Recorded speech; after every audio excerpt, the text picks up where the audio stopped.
Hi guys, welcome back to the channel. FPL Consult here, and finally we are back with another FPL video. Now, the game week 31 deadline is upon us. I hope you guys had a good international break, but it's time to kick on now, and we're gonna look at our updated game week 31 wildcard. So in this video, I have for you guys quite a lot of content prepared. So sit back and relax, enjoy this content. So Kane versus Son is the first debate we're going to talk about, followed by Madison and Barnes. This one is a hot one. A lot of us are considering either one of the Leicester assets, so let's see how they fare against each other.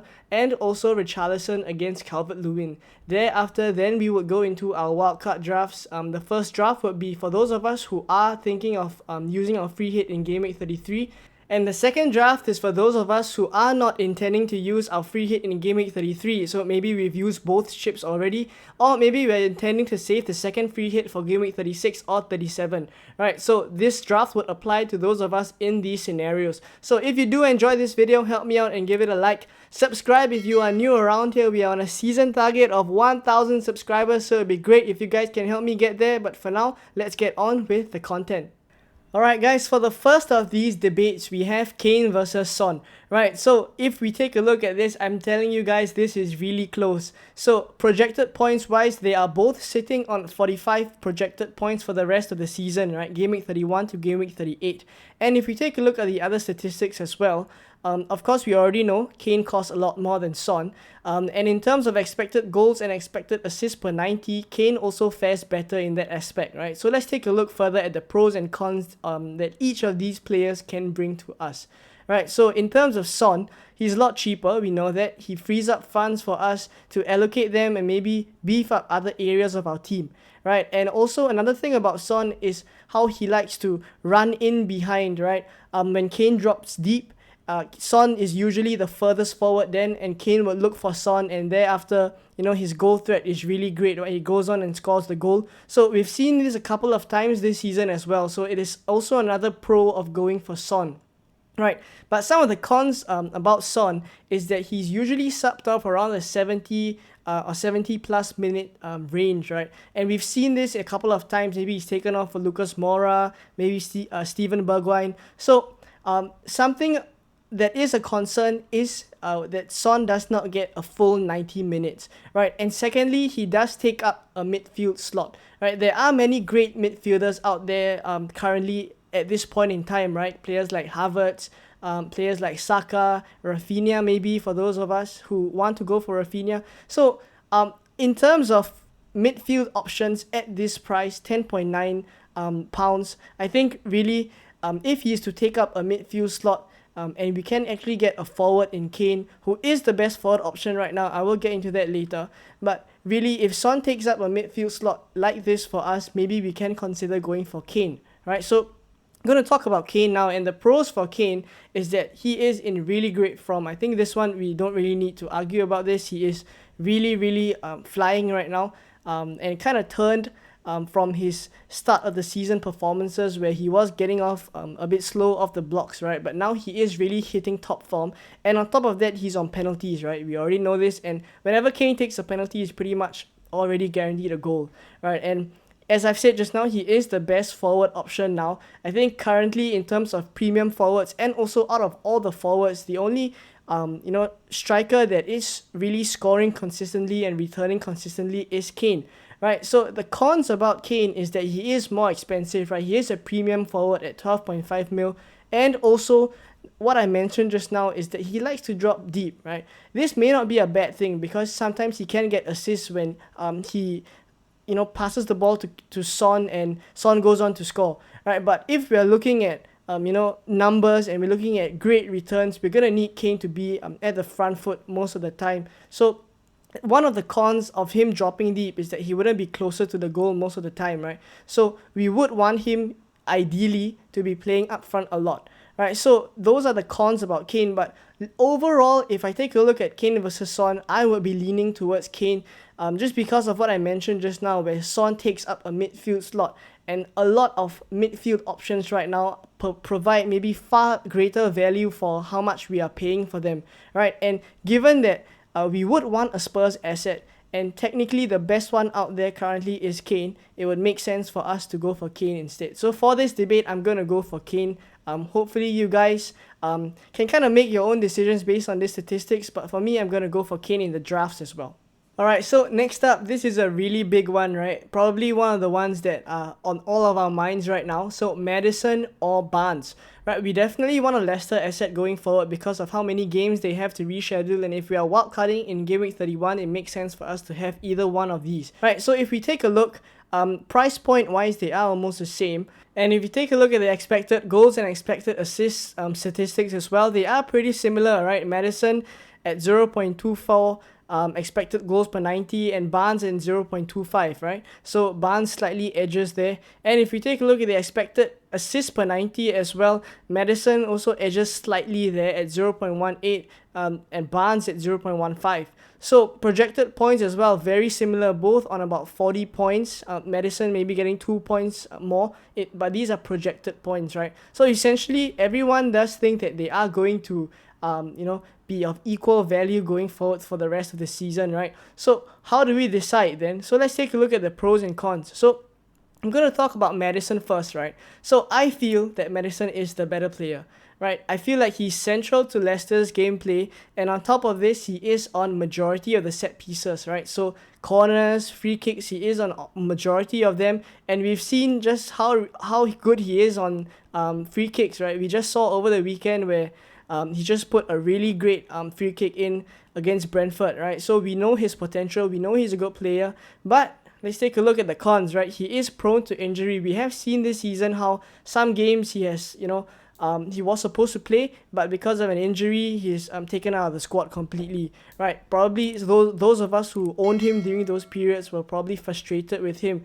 And also, on top of that, if we take a look at how many games he has played in full, right, the full 90 minutes, he has only played 8 games of 8 90-minute games, right? So he was involved in 29 games, but out of these 29 games, he's only played a full 90 minutes in 8 of these games, which is, really low, right? And if we're going to look for an attacker that can bring us potential returns, we want him to play as many minutes as possible, right? So now let's take a look at Barnes, and I would say right now he is the most nailed Leicester attacker, right? And he mostly completes 90 minutes, right? He is pretty fit, and since he's returned from injury earlier in the season, he's played majority of the games as well, right? So I feel most nailed Leicester player and mostly completes 90 minutes. But something to consider as well is that because he is one of the most nailed Leicester attackers, there is a chance of rotation because of how involved Leicester are in Europe, right? They are in the Conference League and they are getting further and further into the tournament.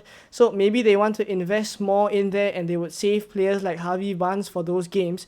And what that would mean is that there probably would be rotation when it comes to the Premier League games, and do we want that, right? So that is tough to call as well. And also, something about Barnes that I feel I've come to notice as well is that either he is really involved in the game, goals, assists, etc., or sometimes he just disappears from the game, right? He just doesn't get involved at all. Very low returns and very low chances created, right? So that's something about him that we have to consider as well. But on the balance right now, I have to say I'm not leaning towards anyone in particular, but I would have to say that for those of us who are risk takers, Maddison's point ceiling is higher, right? But for those of us who want to go for the safer pick, slightly more risk averse, I would say that Barnes would be the slightly safer pick, right? So hopefully this helps you guys kind of decide which Leicester attacker to go for. Right, so this last debate is probably a little bit more punty, right? It's for those of us who want to attack the Game Week 31 double game week for Everton, right? So I would say this one is pretty close as well. If you take a look at price point wise, they're pretty similar, right? 7.5 for Richarlison, 7.7 for Calvert-Lewin. And in terms of expected goals, Calvert-Lewin far exceeds Richarlison. And same for the other way, right? In terms of expected assists, Richarlison far exceeds Calvert-Lewin. And in terms of projected points, Calvert-Lewin is projected to get 4 more points for the rest of the season than Richarlison. Right, so let's take a look at the pros and cons once again, and I'm going to talk about Calvert-Lewin first this time.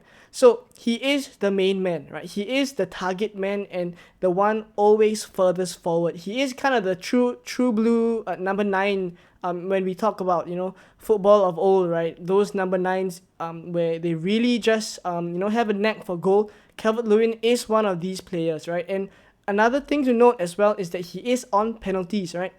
Currently, for Everton, Richarlison is second in line and Calvert-Lewin is first in line for penalties, right? And we've seen in the Benitez era as well that Calvert-Lewin scored a couple of penalties as well, right? So that's another pro of going for Calvert-Lewin. But in terms of minutes, I have to say he is a big risk, right? This whole season has been a minutes risk for Calvert-Lewin. He just came back from injury, right? And we're going to see how Lampard kind of manages Calvert-Lewin. He hasn't played a full 90 minutes recently. So really, I think they are being a bit cautious with him. So that's something we have to note as well. And something else to consider is that because he is a true blue number 9, he does rely on good support, right? A lot of his goals come from maybe crosses, last time from Luka Dean maybe. And really, Calvert-Lewin is someone that needs the support. And right now, would we say that Everton can provide that support? I'm not too sure, right? So let's take a look now at Richarlison, right? And he is the more dynamic attacker, right? Usually, the formation that they go for right now is Calvert-Lewin and Richarlison up top. And I would have to say that Richarlison is the more dynamic attacker, right? He's faster, he's more agile, and he's kind of more explosive and kind of the attacker that is more exciting, I would say. And in terms of minutes-wise, he is more likely to play the full 90 minutes as well, right? Because he is, he's been back from injury for quite a while now, right? And let's take a look at one of the cons, and I would say the big one, right, is his form. Take a look at his game week. Take a look at his statistics from game week 23. Right, 0 goals and 1 assist since game week 23. Right, so that's about 7 to 8 games and just 1 return. Right, so that's really poor, and I think it's kind of parallel to how poor Everton has been performing this season as well. Right, so on the whole, I would say Everton attackers not great, but if you want to go for a punty asset, I would go for maybe Calvert-Lewin just because I feel his ceiling is a little bit higher. Right, but for those of us who kind of want a more dynamic attacker, a more exciting attacker, then I guess Richarlison would be the one. Okay guys, so here we have our wildcard draft for those of you guys who are intending to free hit in game week 33. And what this means is that you guys don't have to factor in those assets that double in 33, right? Maybe some Newcastle assets, maybe some Southampton assets as well. You guys can just free hit them in during game week 33, right? So this team is more focused on the long run, right? So I'm going to talk about the keepers first. I've gone for Schmeichel and Foster. Only starting Foster this week because Schmeichel has a game against Manchester United, right? But in the long run, I foresee Schmeichel starting most of our games. Leicester do have a lot of games to reschedule, and Schmeichel can rack up some save points as well, right? So if we take a look at the defense, I've gone for Robertson, Cancelo, and James, as well as Connor Roberts and also Kieran Tierney, right? So I would say that these 5 defenders right now are really good going forward into the season, right? The key absentee I would say is Trent Alexander-Arnold, but we can't do much about his injury, so I guess we can just swap Robertson out for Trent if he is back in time. But what I would say is that Robertson is really not a bad replacement at all. He has been flying in recent times, and also he has gotten a lot of returns out of the recent game weeks that he's played, right? Only blanking in I think one of those game weeks. So I would say right now this is kind of a big at the back strategy kind of, right? We've gone for Arsenal, Chelsea, City and Liverpool, and also we know Burnley have quite a number of doubles coming up as well. So I would say that right now this is kind of the big at the back strategy.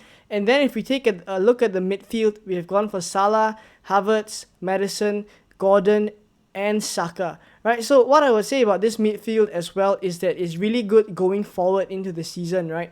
Havertz, we know he's probably the favorite number 9 right now, so really good to have him, as well as Chelsea's good run of fixtures. He is the number 9 of choice, I would say, ahead of Lukaku. So Havertz provides a lot of good value as well, playing out of position. He's a midfielder in FPL, but in real life he is actually just playing as a false 9, right? And then if we take a look, Maddison as well, we know Leicester has a couple of games to reschedule.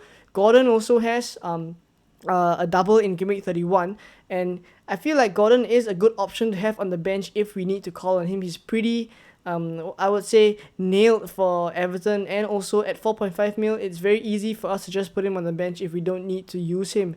And if we take a look at the attackers, I would say that Kane, Weghorst and Mateta are the ones I would go for moving forward into the season. Right, Kane, no brainer, the best attacker right now. And in terms of Weghorst, I would say that Burnley's run is really pretty decent, right? And same for Mateta as well, right? Even though I think I think Crystal Palace do have one game to reschedule. So on top of Crystal Palace's good run of fixtures, with an extra game to reschedule, I think Mateta can do pretty well, but he will be benched this week because they play Arsenal. Right, so this draft I would say looks really good going forward into the rest of the season. So now let's take a look at the draft for those of you guys who are intending not to use your free hit in game week 33. Alright guys, so for this draft, this is for those of us who don't intend to use our free hit in game week 33, and what that means is that we do need to take into account those game week 33 fixtures, right? So let's take a look at the changes we've made. I've gone for Pope instead because I needed to take Connor Roberts out and put Ben White and also Mitchell in, right? These kind of freed up some funds for other areas of the team that I needed to put value into, right? So I've gone for Pope there so that we can still have an entry into Burnley's defense. I stuck with Foster as the other keeper. And then in defense, Robertson, Cancelo and James stays in our team, of course. And as said just now, I've gone for Ben White and Mitchell instead of Connor Roberts and Tierney, right? And then in midfield, if we take a look, we have Salah, Sancho, Martinelli, Fraser and Maddison, right? So I would say that Salah and Maddison were already in the team, but Sancho and Fraser are in the team solely because of those game week 33 fixtures, right? And then if we take a look, the reason why I've downgraded Saka to Martinelli as well is to free up some funds, of course, right? And then if we take a look up front, we have Kane, Weghorst and Broja, and I would say that this is the front three for most of us who aren't intending to use our free hit in game week 33, and that's because Weghorst and Broja both have a double game week in game week 33, and Kane is the best attacker to have right now, right? Really great form mentioned just now earlier in the video as well. So really this team I would say is nicely set up for the double game week 33 fixtures, right? A lot of players in this team that have a double game week 33, right? Pope, and then we have the Arsenal players, we also have Sancho, we have Weghorst, we have Broja, we have Maddison, Fraser. So really this team is nicely set up for free hit for no free hit 33, and also going forward further on into the season, we can just very easily do some changes, right? We can do Sancho to Havertz, we can also do Broja or Weghorst to maybe Mateta if we want to get into those Crystal Palace good fixtures, right? So those are kind of the changes we can make as well. So for those of us who aren't intending to use our free hit in game week 33, we are not we can very easily get to the team that we want ideally moving forward for the rest of the season as well. So this is a pretty nice draft for those of us who aren't intending to use our free hit in game week 33.